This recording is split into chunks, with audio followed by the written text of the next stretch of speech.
When my son told me I wasn't welcome at our family Christmas, I gave a tight nod, climbed into my truck, and drove straight to my lawyer's office. By New Year's, I'd started unraveling every deed I'd signed, watching their real estate empire collapse like a bad investment. Stick with me. You won't believe how I showed them what family really means. Before we dive in, hit that subscribe button and drop a comment with your thoughts. I sank into the leather sectional in David's sprawling Sedona home, the kind of place you'd see in a real estate ad. "Could make my brisket this year," I said, voice warm with memory. "The one with the mesquite rub your mom loved. Better than any Phoenix steakhouse," she'd say. The words hung in the dry Arizona air, mingling with the scent of Sarah's fancy lavender diffusers. David shifted beside me, his gold wedding band catching the glow of their 15-foot Christmas tree. His shoulders tensed, like he was bracing for a fight. "Dad," he mumbled, eyes on the granite coffee table, the one I'd helped pay for when Sarah said their old setup wasn't classy enough for her clients.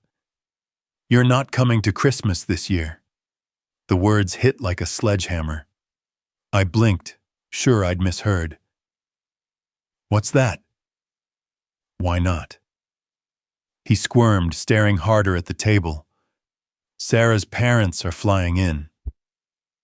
They want it to be just them. It's easier, you know, with their traditions." His voice faded, small and guilty. I scanned the living room. Navajo rugs I'd funded when Sarah fussed about trail dust. Reclaimed wood floors from my third mortgage. Vaulted ceilings that drained my savings. Every inch screamed my sacrifice for my boy. "Their traditions?" I said slowly. "What kind are those, David?" He flinched.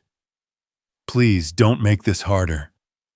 Through the open kitchen, I saw Sarah's $4,500 Wolf range, bought for her short-lived hosting phase, now gathering dust. "So, where do I go for Christmas?" My voice came out quieter than I meant. David's face crumpled. "Maybe Aunt Carla's? Or we could do lunch after the holidays, like family was a meeting you could push back." I stood, my knees creaking after 12 years of carrying this weight alone. "Got it." "Dad, wait." But I was already moving. Past the photo wall where my face faded with each frame. Past the pantry stuffed with gourmet goods I'd indirectly paid for. At the door, hand on the cold knob, I turned. "Tell Sarah's folks Merry Christmas for me, son." The December chill stung as I stepped out to my Ford F-150. David called my name once, then the door clicked shut, final as a coffin nail. I sat in the cab, engine off, watching holiday lights twinkle in homes I'd never enter. My phone buzzed, probably David with some weak apology. I ignored it, started the truck, and drove into the desert night, leaving the house I'd built, but couldn't call home. The AC hummed against the cold as I navigated Sedona's red rock suburbs to my modest place on the outskirts. Every turn dredged up memories of the man I used to be. One who'd give anything for family, who'd empty his pockets for his son's smile. That man was a fool. At the light on Highway 89A, I watched a dad load gifts into his SUV, kids fogging the windows with excitement.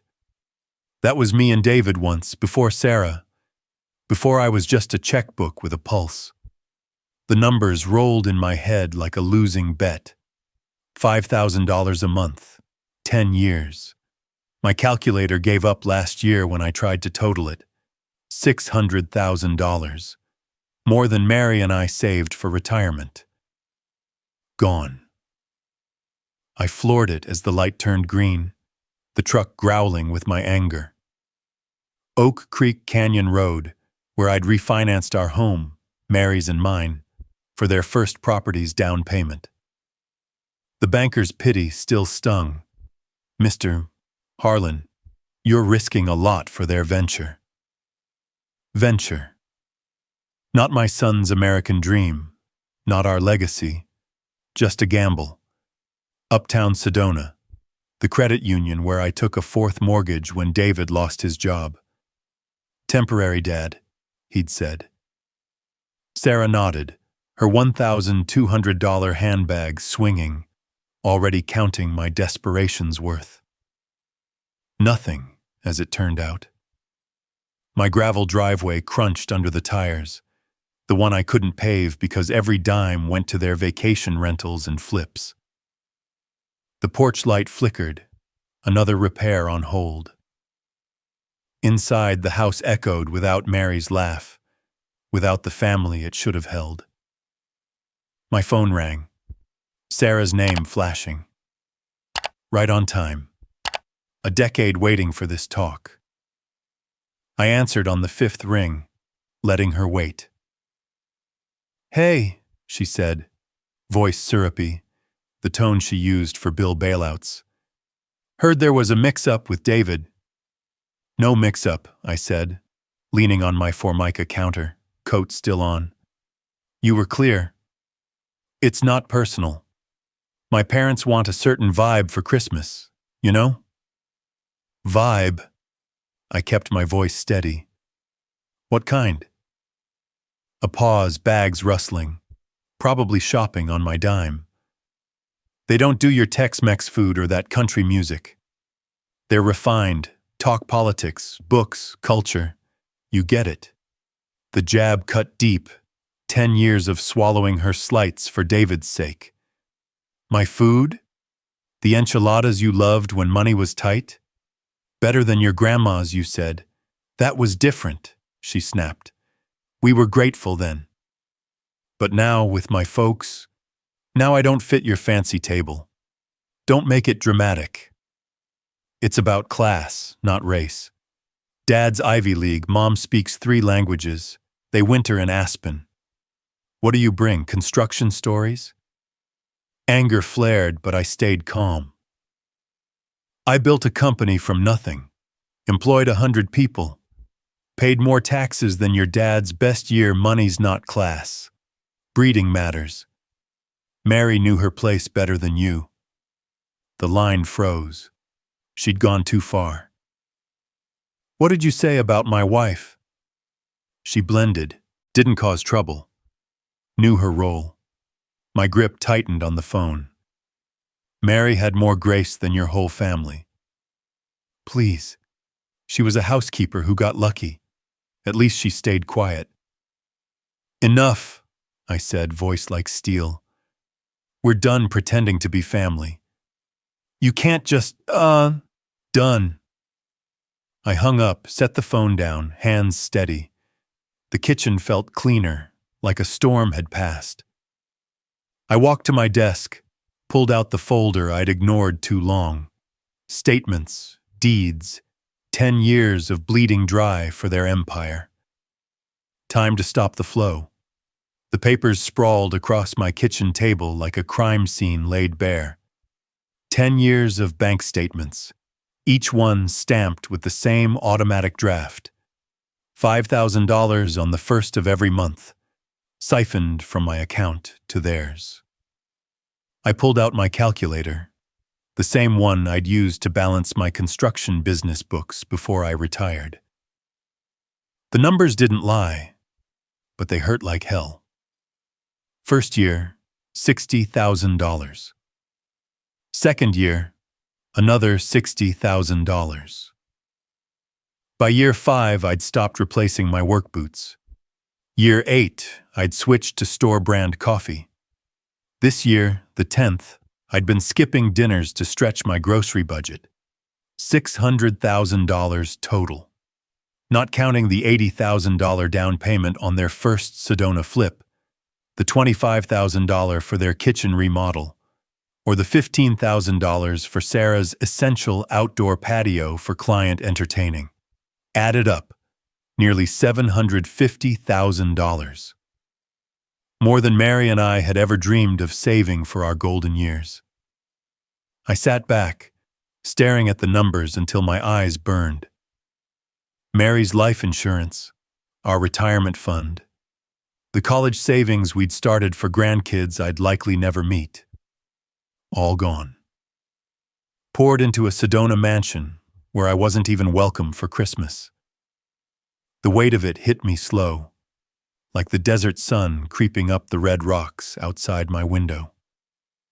I'd built my life on the idea of family empire, passing down stability, watching David turn our sacrifices into something big. But what was it now? A chain of vacation rentals that shut me out. A dream that left me scraping by in a house with peeling paint and a leaky roof. The American dream, they called it. Felt more like a nightmare I'd funded myself. I reached for my phone and dialed my bank, fingers steady despite the rage simmering in my chest. The automated system chirped options in English and Spanish. How considerate. Customer service, this is Lisa. How can I assist you? Her voice was polite, professional. No hint she was talking to a fool who'd bled himself dry. I need to cancel an automatic transfer, I said, calm as a desert morning. Account number and verification, please, Mr. Harlan. I rattled off the details, hearing her keyboard clack in the background. No judgment, just efficiency. I see the transfer. $5,000 monthly to Wells Fargo, account ending in 9182, effective for 10 years. You want it stopped immediately? I glanced around my kitchen. The chipped linoleum floor I couldn't replace.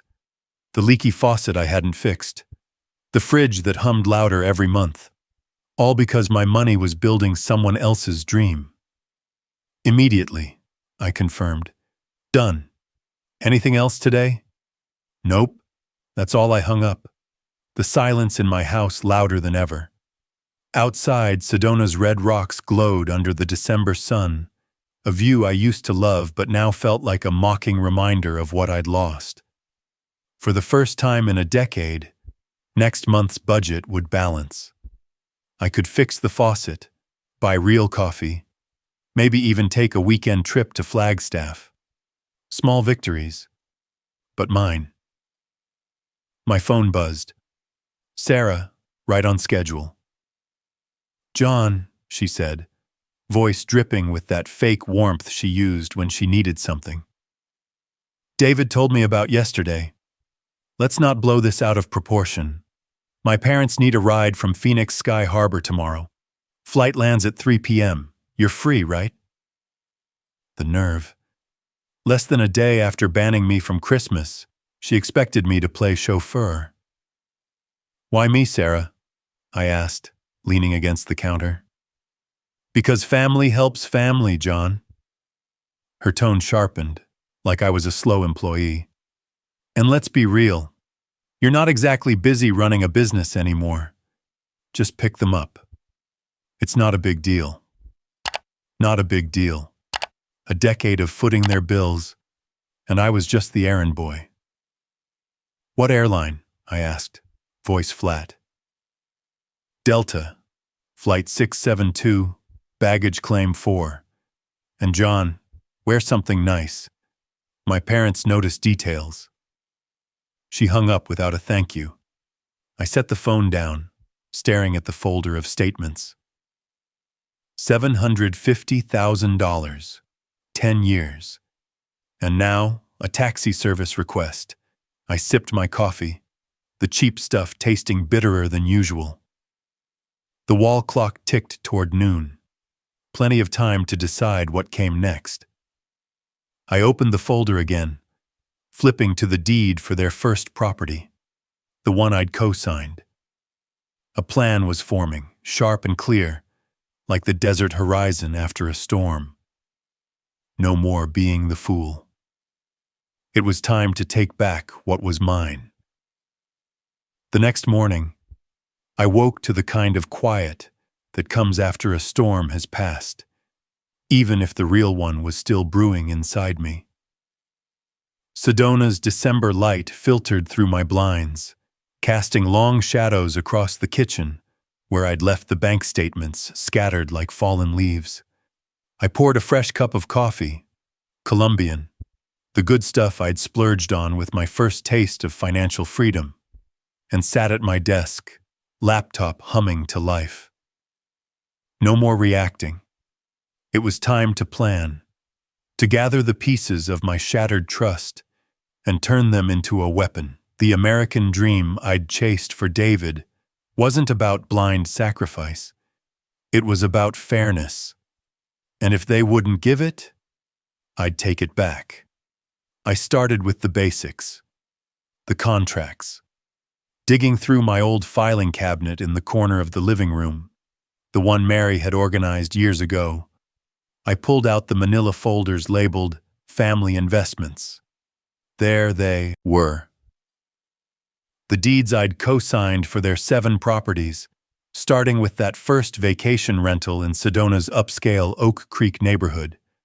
The down payment receipt for $80,000, drawn from my home equity line. The loan agreements where I'd put my name on the line, guaranteeing their mortgages because David's credit was shot after a bad flip early on. I scanned each one, my scanner whirring softly, saving PDFs to a new folder on my desktop called Reckoning. Page after page of legal jargon that boiled down to one thing. I'd risked my house, my retirement, everything to build their empire. And for what?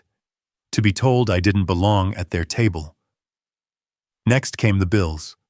I logged into my online banking, exporting every transaction from the last 10 years. $5,000 monthly transfers, sure, but also the extras. $12,000 for their HVAC upgrade when Sarah complained the desert heat was unbearable for guests. $8,500 for landscaping at their main rental, complete with drought-resistant cacti and a koi pond she insisted was essential for curb appeal. Credit card statements showed the smaller hits. $3,200 for Sarah's business coaching seminar in Phoenix. $4,800 for David's new laptop and software when he needed to scale up. I highlighted them all in a spreadsheet, the totals climbing like a bad debt. $750,000 and counting. It wasn't just money. It was years of my life. Deferred dreams. Skipped vacations to places like the Grand Canyon that Mary and I had always talked about, but never made. Then, the social media trail, the part that stung deepest because it was so public, so shameless. I opened a private browser window and pulled up Sarah's Instagram. Her feed was a glossy magazine of their success. A photo of their Tesla in the driveway, captioned, "Hard work pays off." Hashtag entrepreneur life, hashtag Sedona living. Likes poured in from her followers, comments like goals and how do you do it? No mention of the old man who'd covered the lease when their cash flow dipped. Another post, the infinity pool at their flagship rental, Sarah in a swimsuit. Building our empire one property at a time. Grateful for the journey. I screenshotted each one, noting the dates, many right after I'd wired extra funds for emergencies. David's LinkedIn was more subdued, but telling. Posts about scaling our real estate portfolio with connections to local investors. No nod to the silent partner who'd made it possible. Even Cody and Catherine chimed in on Facebook, sharing family photos from their Aspen trips, tagging Sarah with pride in our girls' achievements. All while I'd been eating canned soup to make ends meet. As I worked, my phone buzzed. A text from Sarah. "John, about the airport tomorrow. Make sure you're on time. My parents don't do delays." No hello, no please. Just orders. I ignored it, but 10 minutes later it rang. Cody's number. I answered, keeping my voice neutral. "Yeah? Listen here, you old coot," Cody barked. his voice booming like he was still in a boardroom. "Sarah says you're dragging your feet on this pickup. What's the matter? Too busy napping. We don't have time for your laziness." Laziness. After a decade of funding their lifestyle. "I'll be there," I lied, buying time. Catherine's voice cut in. They were on speaker. "Honestly, John, it's the least you can do. After all we've put up with from you, your crude jokes at dinners, that awful barbecue you insist on, we're doing you a favor by even associating." The insults landed, but this time they fueled me. "Put up with?" I echoed, voice steady. Cody laughed, a harsh bark. "Come on, you're not fooling anyone. You're just the money guy. Without us, you'd still be laying bricks in some dusty lot. Show some gratitude and do your job." I hung up without a word, their voices echoing in my head. Gratitude. For what? Being their ATM? I added the call to my notes, time-stamped. More evidence. The plan sharpened. I'd let them think I was still the pushover, show up, or not, and build from there. I dialed Aunt Carla next. "John, you okay?" she asked, concern thick in her voice. "Tell me I'm not crazy for fighting back," I said, explaining the latest slights. "You're not. They've taken enough. Hit 'em where it hurts. Their pride and their wallet." By evening, my folder was thick with proof. Contracts, bills, screenshots, a timeline of betrayal. The sun dipped behind the red rocks, and for the first time I felt in control. No more dreaming of a family empire that excluded me. Tomorrow, the airport would be the first test. After that, they'd learn what real consequences felt like. At 3:15 p.m. the next day, I was settled in my armchair with a steaming mug of Earl Grey and the latest edition of the Sedona Red Rock News spread across my lap. The crossword puzzle stared back at me, 6 across. Retribution, 9 letters. Revenge, too short. Payback, close but not quite. I'd figure it out later. Outside, the Arizona sun baked the red rocks into a fiery glow, the kind of day that made tourists flock to Sedona for hikes and photos. But I wasn't moving. My phone sat face down on the side table, silenced but vibrating every few minutes like an angry hornet. Sarah's flight details echoed in my head. Delta 672, landing at Phoenix Sky Harbor at 3 p.m., baggage claim 4. They'd be waiting by now, checking their watches, wondering where their reliable old chauffeur was. The first buzz came at 3:20. Sarah's text. "John, ETA, parents are at baggage." I ignored it, turning the page to the local events section. Holiday markets in uptown Sedona, carolers at the Chapel of the Holy Cross. Normal folks enjoying the season without the weight of betrayal hanging over them. By 3:45, the calls started. Sarah again, then an unknown number, probably Cody borrowing a stranger's phone. I let it ring, the tone cutting through the quiet house like an accusation. 4 hours they'd wait, just like I'd waited a decade for respect that never came. It wasn't cruelty.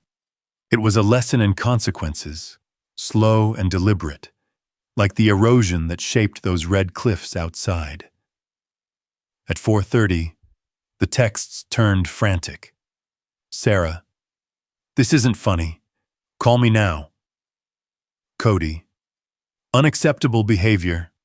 Expect repercussions." I brewed another pot of tea, the kettle whistling cheerfully as I added a splash of milk. The house felt peaceful, the kind of calm I'd forgotten existed without constant demands. No rushing to the airport, no navigating Phoenix traffic on I-17, no loading luggage into my truck while they complained about the heat. Instead, I organized my desk drawer, sorting old receipts that matched the ones in my evidence folder. Amazing what you could accomplish when you weren't playing servant to people who saw you as disposable. By 5:45, they'd given up on calls and taken action. I could picture it. Cody hailing an Uber, Catherine fanning herself dramatically, Sarah typing furious messages. My phone lit up with one last text. Took a $65 ride because of you. You're done. Good. Let them feel the sting of inconvenience, the way I'd felt the sting of exclusion from Christmas. The sun dipped lower, painting my living room in warm oranges, and for the first time, I felt a spark of something like joy. Not vengeance, but justice taking shape. The pounding on my door came at 7:15 p.m., shaking the frame like thunder in the desert. Through the peephole, I saw them. Cody, face flushed redder than a Sedona sunset. Catherine with her pearls clutched tight. Sarah trailing behind, her makeup smudged from the ordeal. I opened the door slowly, blocking the entry. Evening. You bastard, Cody snarled, shoving past me into my living room without asking. Left us rotting at that airport for hours, in this godforsaken heat, with no warning. Catherine followed, her voice a venomous hiss. This is elder abuse, John. Pure and simple. We could have heat stroke. Sarah slammed the door behind her, eyes blazing. You think this is cute? Humiliating my parents? We had to cram into some filthy Uber because you decided to play games. Get out, I said quietly, standing firm by the door. The words hung in the air, heavier than the dry Arizona humidity. Cody wheeled on me, finger jabbing the air. You don't tell us what to do, you washed-up contractor. I've got connections, Chamber of Commerce, bankers, the works. You'll pay for this. Pay? I echoed, voice level. Like I've been paying your bills for 10 years? This was a taste of what it's like when people don't show up for you. Catherine's laugh was sharp, cutting. Oh, please. You're nothing without us. We elevated you, invited you to dinners, tolerated your crude stories. And this is how you repay? By stranding us like common trash? Sarah stepped closer, her tone manipulative, almost pleading. John, think about David. This hurts him too. Just apologize and we can forget it. Forget. Heat rose in my chest, but I kept steady. Like you forgot to invite me to Christmas, because I'm not refined enough? Cody smirked. Damn right. You're a liability. But mark my words, this stunt, it'll cost you your reputation. They stormed out, leaving threats lingering like dust. 3 days later, the payback landed. Front page of the Sedona Red Rock News. Local retiree abandons elderly visitors at Phoenix Airport amid holiday rush. My photo from an old business profile. Cody and Catherine as vulnerable seniors stranded in sweltering conditions. Quotes about my erratic decline. No mention of the snub or the $750,000. Byline, Patricia Morrison, linked to David's network. They'd gone nuclear, using Cody's influence to smear me. But as I folded the paper, my resolve hardened. If they wanted a public fight, I'd give them one they'd never forget. Christmas Eve was just 3 days away, and the newspaper article still sat folded on my kitchen counter like a declaration of war, my face staring back from the grainy photo they'd dug up. Local retiree abandons elderly visitors. Cody's handiwork, no doubt, twisting the airport stunt into something sinister, painting me as the villain in their polished narrative. But if they thought a small-town rag could break me, they hadn't been paying attention. I'd built my construction business weathering storms bigger than this. Delayed permits, bad weather, clients who stiffed you on payments. This was just another job, one where the blueprint was revenge, drawn slow and precise. The American dream they'd hijacked wasn't theirs to keep. It was time to reclaim the foundation I'd laid. I started that morning at my desk, the December sun slanting through the window, warming the stack of documents I'd been building. The evidence folder had grown thick overnight, a testament to hours spent piecing together the truth. Bank statements first, 10 years worth. Each monthly $5,000 transfer highlighted in yellow marker, the ink bleeding slightly on the cheap paper. I added up the extras again.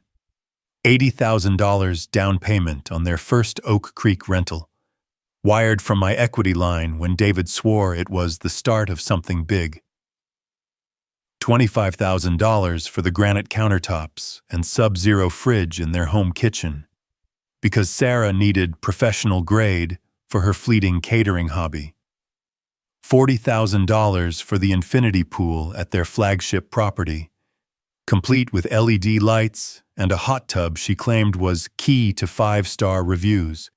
Receipts stapled together, forming a chain of my generosity, or stupidity, depending on how you looked at it. $750,000 total, a number that no longer shocked me but fueled a quiet fire in my gut. Social media came next, the digital trail of their hypocrisy. I printed screenshots from Sarah's Instagram, her posts a parade of excess, a family photo by the pool captioned, "Grateful for our hard-earned paradise." Number sign real estate, Wynn's number sign Sedona vibes, dated right after I'd covered their property taxes during a slow season. David's LinkedIn updates about expanding our portfolio to 7 properties. Dedication pays off, with no mention of the co-signer who'd made it possible. Even Cody's sparse Facebook shares, a shot of him and Catherine at a Chamber of Commerce gala, tagging Sarah with "proud of our girls' empire building." I annotated each one in red pen, funded by John Harlan, $15,000 patio remodel next to a backyard BBQ post. Mortgage covered by J.H., $5,000 per month times 120 beside their Tesla reveal. It wasn't just about the money. It was the erasure, the way they'd rewritten our family story to exclude the man who'd written the checks. I made 12 copies of everything, one for each guest at their Christmas Eve gala, according to Sarah's public Facebook event page. Intimate holiday gathering at Kendall Yards. Join us for cheer and connections, it read, with RSVPs from realtors, investors, and Cody's business cronies. The perfect audience. People who'd read the newspaper hit piece and formed opinions, now about to get the full picture. I bound the packets with rubber bands, slipping in a copy of the article on top, my handwritten notes circling the lies. Sweltering conditions, 68 degrees Fahrenheit, and clear skies. Erratic decline, after years of financial exploitation. The briefcase I'd used for job bids years ago would carry it all, a simple black leather case that felt heavier now with purpose. Mid-afternoon, I drove to uptown Sedona, the red rocks towering like silent witnesses as I pulled into Tom Bradley's law office, sandwiched between a gallery selling Navajo art and a coffee shop buzzing with tourists. Tom, my lawyer since the early days of my business, spread the deeds across his cluttered desk, his reading glasses perched on his nose. "You've got solid ground here, John. Co-signer on all 7 properties, $4.2 million portfolio. You've paid the lion's share. We can petition to transfer equity back to you. File now, and by New Year's the banks will be knocking on their door if they miss payments." "Time it for impact," I said, leaning back in the worn chair. "I want them to feel it during the holidays." Tom nodded, jotting notes. We'll start with a demand letter. Revoke your guarantees. But this public reveal at their party? Risky but effective. Just don't say I didn't warn you about the fallout. Warn away, I replied. They started the public war. I'm ending it. Back home, I ironed my Navy suit, the one from Mary's funeral, a symbol of endings and new beginnings. I tested my old camera, snapping a test shot of the evidence spread out, the shutter clicking like a countdown. Timing was key. Arrive at 7 p.m., mid-dinner, when escape was hardest. Walk in calm, distribute the packets, lay out the facts without rage. Let the numbers speak, the screenshots shame them. The Sejiak Mo. My they'd sold was a facade. I'd show the cracks, the values they'd trampled. Family, respect, honesty. As the sun set over the desert, painting the sky in fiery streaks, I felt ready. Not for revenge, but for truth. Tomorrow, their gala would become my courtroom. Christmas Eve descended on Sedona like a quiet promise. The sky a deep velvet blue dotted with stars that seemed sharper in the desert chill. I drove through the winding roads toward Kendall Yards, my briefcase on the passenger seat, like a silent partner in crime. The red rocks loomed in the twilight, ancient and unmoved by human dramas, a reminder that my fight was small in the grand scheme but everything to me. I'd spent the day rehearsing in my head, not words of anger, but facts, cold and undeniable, laid out like blueprints on a job site. This wasn't about shouting or revenge. It was about exposure, peeling back the layers of their perfect facade to reveal the rot beneath. The Jiak Momai they'd paraded, the houses, the success, the status, was built on my back. And tonight, their guests would see the cracks. Family wasn't an empire if it excluded the ones who built it. It was a sham, and I was the truth-teller walking into the lion's den. Their mansion glowed from afar, strings of white lights outlining the adobe-style roof, cars parked along the curved driveway like trophies of their social climb. Through the large picture windows, I could see silhouettes moving in the dining room. Sarah in a shimmering red dress, playing hostess with a wine glass in hand. David topping off drinks, his smile forced. Cody holding court at the head of the table, his laugh booming. 12 guests, just as planned. Realtors in tailored suits, investors with expensive watches, Catherine's charity friends clutching pearls. The air smelled of pine from their massive tree and roasting prime rib from the kitchen I'd helped remodel. I parked across the street, straightened my navy suit in the rearview mirror, and grabbed the briefcase. My heart beat steady, not racing. Years of construction deadlines had taught me to stay calm under pressure. This was my site now, and I was the foreman calling the shots. The front door was unlocked, a careless show of their safe upscale neighborhood. I slipped in quietly, the warmth hitting me like a wave, carrying scents of cinnamon candles and expensive perfume. Laughter spilled from the dining room. And that's how we flipped that Cottonwood property for double the investment.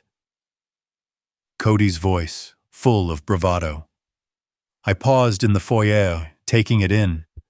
The marble floors I'd co-signed for. The crystal chandelier Sarah had needed for ambiance. Then I stepped into the doorway, briefcase in hand. The room fell silent in waves, forks pausing mid-air, eyes widening from surprise to recognition to horror. "Good evening, everyone," I said, my voice carrying clear and even, like addressing a crew meeting. I set the briefcase on the mahogany sideboard with a soft thud. "I hope I'm not too late for the festivities." Sarah's wine glass trembled, spilling a drop of red onto the white tablecloth. John? What the hell are you doing here? Get out, now! David half rose, face paling. Dad, this isn't the time. I opened the briefcase, pulling out the first packet. Actually, it's the perfect time. Your guests deserve to know the real story behind this beautiful home, this dinner, this empire you've built. I handed the stack to the nearest guest, a woman in pearls who'd been laughing moments ago. Take a look. 10 years of bank statements, $750,000 in total. Mortgage payments, remodels, that infinity pool out back, all funded by me. Murmurs rippled as papers rustled, guests flipping through the evidence. A man in a blazer frowned at a receipt. Sarah, these numbers, is this accurate? It's not what it looks like, Sarah snapped, her composure cracking like thin ice. John volunteered. We were building together. Family, right? I distributed more packets, moving around the table methodically. Family? Let's talk about that. I placed the newspaper article in the center, my red notes glaring. This hit piece planted by Cody through his connections, portraying me as unstable for skipping an airport pickup, after they banned me from this very dinner because my working-class background didn't fit their refined tastes. Cody's face turned ashen, his fork clattering to the plate. Lies! This man's delusional, aging mind, financial stress. Financial stress? I pulled my phone, projecting Sarah's Instagram onto their wall-mounted TV via the smart system. Posts flashed. The Tesla, the pool, vacations in Aspen.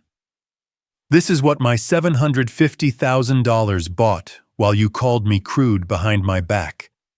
Not our class, you said. Remember, Catherine? The woman in pearls gasped, staring at a bank transfer. Sarah, you said you bootstrapped everything. This man paid for it all?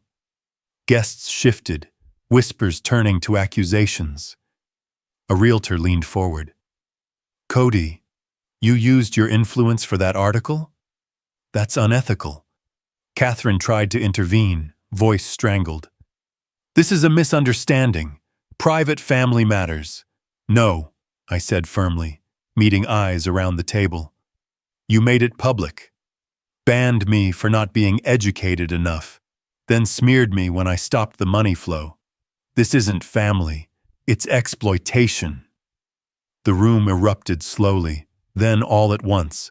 An investor demanding explanations, the pearl woman shaking her head in disgust, David slumping in silence, Sarah's face crumpled, her empire facade shattering. Everyone, please, it's complicated. I closed the briefcase. It's simple. Respect isn't bought. Enjoy your meal. Last one on me. I walked out, the chaos swelling behind. Raised voices, chairs scraping, their reputation crumbling like dry desert soil. Outside, the cold air was freeing, stars witnessing my victory. The showdown was over. Justice, finally served. By late March, the desert blooms were in full swing around Sedona, the red rocks dotted with yellow wildflowers, and the air carrying that fresh, earthy scent of renewal. But for David and Sarah, spring brought only ruin. The certified mail arrived on a Tuesday, the envelope thick and official from the bank, stamped with words like notice of default and foreclosure proceedings. 3 months without my $5,000 transfers had snowballed, $15,000 in arrears on their main mortgage alone, with liens stacking up on the other 6 properties. Their vacation rental empire, once boasting $4.2 million in value, was crumbling. 2 flips already seized by the lender, the infinity pool property listed for a fire sale to cover debts. Sarah's Instagram went dark. No more posts about blessed living or scaling up. Whispers in Sedona's real estate circles painted them as over-leveraged frauds, their self-made story exposed as a house of cards built on someone else's foundation. Cody's Chamber of Commerce buddies distanced themselves, his golf invitations drying up. Catherine's charity luncheons turned awkward, her refined friends gossiping about the family who'd exploited an old man. Socially, they were pariahs. Invites to galas vanished, replaced by cold shoulders at the local upscale spots like Mariposa Restaurant. Financially, bankruptcy loomed, David scrambling for odd jobs while Sarah packed boxes, their marriage fracturing under the weight of blame and regret. My phone had been a battlefield for weeks. Sarah's voicemails, blocked after the first wave of hysterical pleas laced with accusations. "You destroyed us, John. How could you?" Cody's threats fizzled into silence, his influence worthless now. Catherine even tried a tearful call, her voice cracking about misunderstandings, but I let it go to voicemail. David was the last to break, showing up at my door one Thursday evening in April, looking like he'd aged 10 years in 4 months. His once sharp suit hung loose, dark circles under his eyes. The confident entrepreneur reduced to a man on the edge. "Dad," he said, voice barely above a whisper as I let him in. "Can we talk?" I motioned to the couch in my living room, now refreshed with new cushions and a coat of paint I'd finally afforded. No more leaky faucet in the kitchen, no more outdated fridge, the small freedoms of not subsidizing someone else's dream. "Coffee," I offered, but he shook his head, perching on the edge like he didn't deserve comfort. "Dad, I'm sorry. For everything. The Christmas ban, letting them insult you, the article. I didn't know how deep it went until it was too late." His hands twisted in his lap, wedding ring glinting dully. "We're losing the house next week. Sarah's talking divorce. Her parents won't even take my calls." I sat across from him, letting the silence stretch like the vast Arizona sky. "You chose them, David. Over me, over respect. $750,000, 10 years of my life, gone. While they called me crude, low class." He nodded, tears welling. I was blind. Thought their world, the status, the connections, was the dream. But it was yours all along. The stability you gave us. I threw it away. "What now?" I asked, not unkindly. Forgiveness had all come months ago, in quiet moments staring at Mary's photo on the mantel. But trust? That was earned, not gifted. I want to make it right. Start over, maybe. No more handouts. Just a relationship. I stood walking to the window where the red rocks glowed in the setting sun. Family isn't transactions, son. It's showing up without strings. If you mean it, prove it. But the money train, it's derailed for good. He left with a hug. Awkward, but real. Promising to call without needing something. As the door closed, a weight lifted, lighter than I'd felt in years. That spring, I rediscovered what family meant through those who'd always been there. Aunt Carla invited me for Easter brunch at her place in Flagstaff. Her kids, my nieces and nephews, crowding around with stories and laughter. No judgments about my working-class roots. We hiked the trails near her home, talked about Mary without pity, planned a summer BBQ where my brisket would take center stage, Carla's family became my anchor, reminding me that blood ties aren't everything. It's the people who value you for who you are, not what you provide. At 63, I was rebuilding, not empires, but connections that mattered. Weekend drives to the Grand Canyon, finally checking off Mary's old wish list, volunteering at the local community center, sharing construction tips with kids from tough backgrounds. Life felt full, not empty. The moral here? The American dream isn't about houses, land, or bank accounts. It's the people who stand by you through the storms, not the ones who use you as a stepping stone. Never let anyone diminish you for your roots or sacrifices. True value lies in integrity, not illusion. If this story resonated, hit that like button, subscribe for more real-life tales, and share it with someone facing family drama. Comment below. Have you ever stood up to betrayal? Check out my previous video, How I Rebuilt After Losing Everything, on the channel for inspiration. See you next time. Stay strong out there.